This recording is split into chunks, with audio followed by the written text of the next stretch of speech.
एका आलिशान बंगल्यामध्ये राहणारे एक जोडपे आणि त्यांचा मुलगा हे त्रिकोणी कुटुंब फार सुखी आणि आनंदी वाटत होते.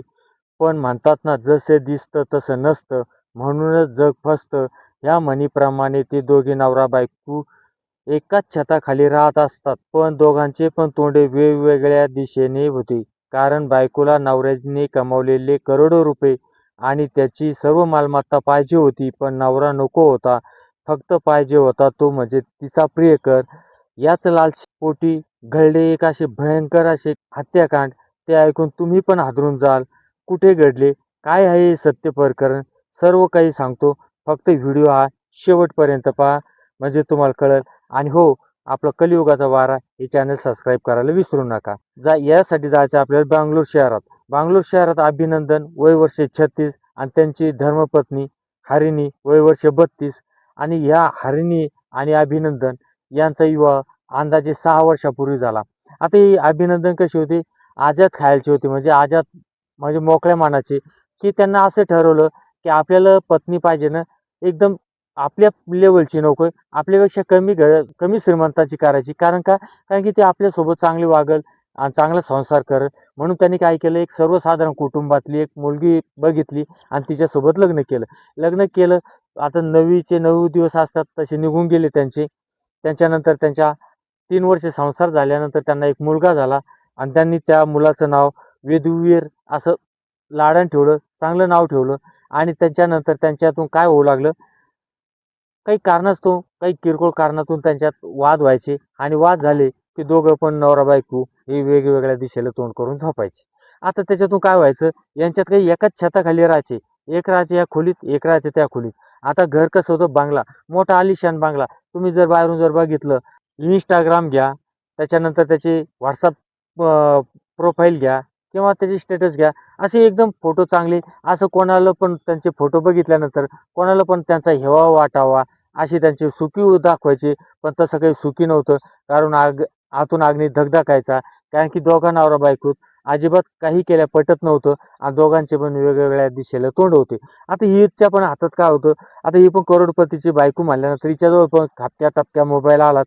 आता मोबाईल आल्यानंतर तुम्हाला माहिती त्याच्यात इंस्टाग्राम आहे, शेअर चॅट आहे, त्याच्यानंतर तुमचं स्नॅपचॅट आहे, असे भरपूर विविध ॲप आहे. आणि ह्या ॲपमधून तिचं काय होतं, आता यांच्यात जो अभिनंदन आहे आणि हरिणी यांच्यात काही शारीरिक संबंध येत नव्हते. आता हिला पण काय वाटायचं, की शारीरिक संबंध कुठेतरी करावं, काहीतरी तिच्या पण भावना उफळून यायच्या. पण यांचं दोघा जणांचं किरकोळ कारणावर भांडणं होत होते आणि ते पण दोघं जण दोन दिशेला तोंड करून झोपी जायचे. ही तशीच राहायची. तिला पण असं वाटलं. तिला पण एक दिवस असं इंस्टाग्रामवर एक विनय नावाची एक प्रोफाईल भेटली. त्या प्रोफाईलच्या फोटोवरती नेहमी लाईक करायची, कॉमेंट्स करायचे आणि तिला तो मुलगा आवडला. आणि तो मुलगा विशेष करून त्या बंगलोर शहरातलाच होता. आणि त्याच्यामुळं काय, आणि त्याच्यानंतर त्याच्यातून त्याचं बोलणं सुरू झालं, SMS सुरू झाले. त्याच्यानंतर SMS आता कसं आहे, Instagramवरचे SMS तुम्हाला दिसतात. पण Snapchatवरचे SMS आहे ना, फक्त एकदा बघितला की पुन्हा जर ओपन करायचं तो बॅक झाला की पुन्हा ते ओपन होत नाही. त्याच्यामुळे त्यांनी काय केलं, Snapchatवर चॅटिंग करायला सुरुवात केली. आणि चॅटिंग केल्यानंतर ते दोघं जण भेटले. भेटल्यानंतर मोबाईलची देवाणघेवाण घेतली. मोबाईल भेटल्यानंतर एका हॉटेलमध्ये भेटले. हॉटेलमध्ये जाऊन आले. आता मोठ्याला करोडपतीची बायको म्हणल्यानंतर ती काय साधे लॉजवर थोडी जाणार आहे. ती पण मोठ्या हॉटेलमध्ये नेलं. मोठ्या हॉटेलमध्ये गेले.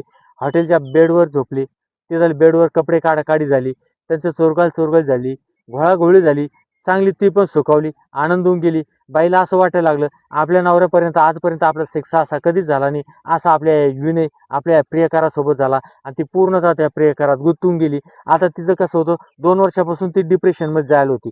पण आता तिच्यानंतर तिला विनय भेटला, तिचा प्रियकर भेटला. तिचा सेक्स जो आहे ते पण तिचे कामवासना पण तिची भागवू लागली. आणि त्याच्यानंतर तिनं काय केलं, मेकअप करणं लावला आणि खुशीत राहू लागली, आनंदी राहू लागली. आता याच्यानंतर याला अभिनंदनला काय वाटलं, की बा आतापर्यंत हे 2 वर्ष झाले, हे फक्त मी 6-7 महिन्यापासून एवढी आनंदी कसं काय. याच्यासाठी त्याच्या मनात शंका आली. तो पण तिच्यावर संशय घेऊ लागला आणि तिच्यावर तो भांडण तंटा करू लागला. पण मित्रांनो, तरी पण हिनं काही म्हणायची माझं काहीच नाही, असं नाही तसं नाही. आणि तरी पण त्यांच्यात काही शारीरिक संबंध होत नसे. ते बाजूला झोपायचे. आता याच्यात काय केलं, की एक ती पेशंट झोपायची. आता तिनं सांगितलं की तू रातचा या जाय, कारण आपला बंगला आहे, या बंगल्यात कोणीच येत नाही, मी एका रूममध्ये एकटीच राहते. आणि ती मागल्या दरवाज्यातून त्याला आत घ्यायची आणि आत घेतल्यानंतर पुन्हा सकाळी 3 ते 3:30च्या टायमाला त्याला बाहेर काढून द्यायची. रात्रभर यांचा नांगापुंगा कार्यक्रम चालायचा. आता हिनं जो प्रियकर जो हॉटेलमध्ये भेटायची, तो आता तिने घरात आणला आणि घरातच नंगा नाच सुरू केला. आता नंगा नाच सुरू झाल्यानंतर आहे ना मित्रांनो, याला पण काहीतरी शंका येऊ लागली. याला असं वाटायचं की ही दिवसांदिवस एवढी आनंदी राहते. म्हणून हिनं काय केलं, या घटनेचा जो ऑगस्ट आहे 2026चा, याच्या अगोदर त्यानं काय केलं, जुलैमध्ये बँगलोर पोलीस स्टेशनशी संपर्क साधला आणि तिथं रीतसर अर्ज दिला आणि त्याच्या पत्नीचा नंबर दिला आणि सांगितलं मला ह्या नंबरचा पूर्ण CDR पाहिजेत.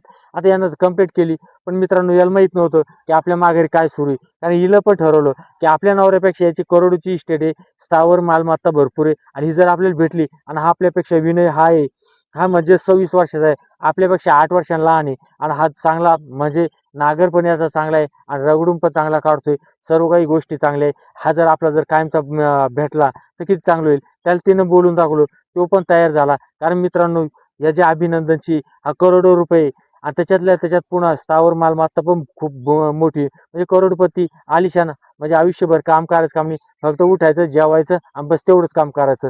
असं त्याला विनय कुमारला असं वाटलं आणि हिला पण तेच वाटलं.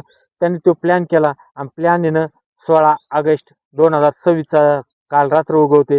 मित्रांनो, त्या दिवशी त्याची जी पत्नी एवढी शातीर दिमाखाची, तिनं 10 वाजता 16 ऑगस्टच्या रात्रीचे 10 वाजले त्यावेळेस तिनं घरातले टोटल संपूर्ण CCTV कॅमेरे पूर्ण यंत्रणा बंद करून ठेवली आणि रात्री बरोबर 12:30च्या टायमाला मागाला आपल्या बंगल्याच्या मागाला जे गेट आहे ते उघडलं आणि आपल्या प्रियकराला फोन केला आणि त्या सांगितलं ये तू.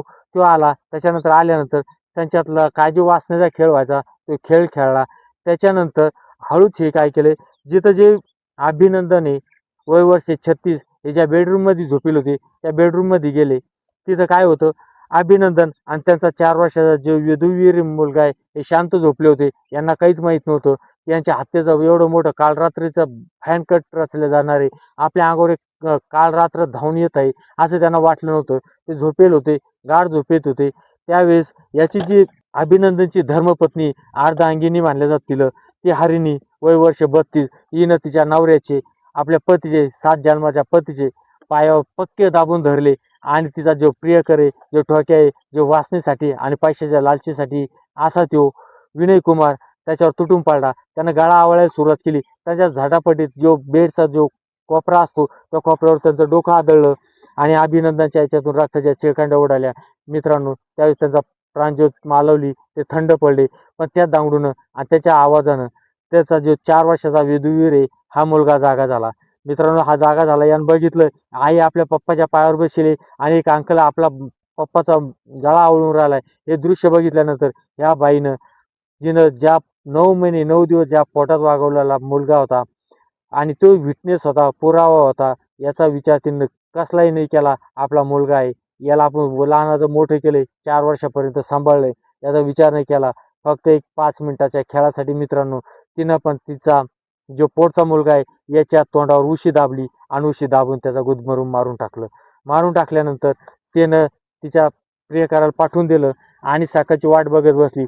सकाळचा दिवस उगवला आणि तिनं कांगावा केला आणि सांगितलं पोलिसवाल्यांना की माझ्या घरात चोर आले आणि आमच्या घरात चोर येऊन त्याने आमच्या पतीला काहीतरी केलं वाटते, ते काही उठेनं, माझा मुलगा पण उठेनं.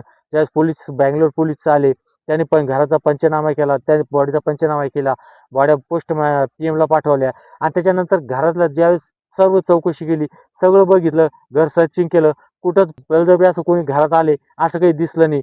ज्यावेळेस ते CCTV कॅमेऱ्याकडे वळले त्यावेळेस त्यांना दिसलं की 10 वाजता कॅमेरे बंद आहे आणि ही घटना PM चा रिपोर्ट वेगळा सांगतोय. त्यावेळेस त्यांनी घरात फक्त तीच महिला होती, एकटी हरिणी, तिच्यावर संशय गेला आणि तिचा मोबाईल CDR काढला, तिचा मोबाईल ताब्यात घेतला. तिनं पूर्ण क्लीन करून ठेवला होता. पूर्ण, पण काय म्हणतात ना, टेक्निकल टीम असते मित्रांनो, त्या टीमनं पूर्ण डाटा रिकवर केला आणि ज्यावेळेस बघितलं त्यावेळेस तिथं विनय कुमार दिसला. विनय कुमार सोबत चॅटिंग, बोलणं सर्व आढळलं, कॉलिंग आढळली आणि ज्यावेळेस तिचा प्रसाद दाखवला दोघांना पण, त्याच्या बायकोला पण आणि तिला पण, दोघांना पण मारल्यानंतर विनय कुमारनं पण पोपटासारखा बोलायला लागला आणि हरिणी पण पोपटासारखी बोलायला लागली. मित्रांनो, करोडो रुपयाची इस्टेट होती. बघा, फक्त एक वासनेच्या पायी किती लोक किती नीच थारत चाललेत. बायको नवऱ्याला मारायला लागली, नवरा बायकोला मारायला लागला, मुलं पण बघायला लागली नाही.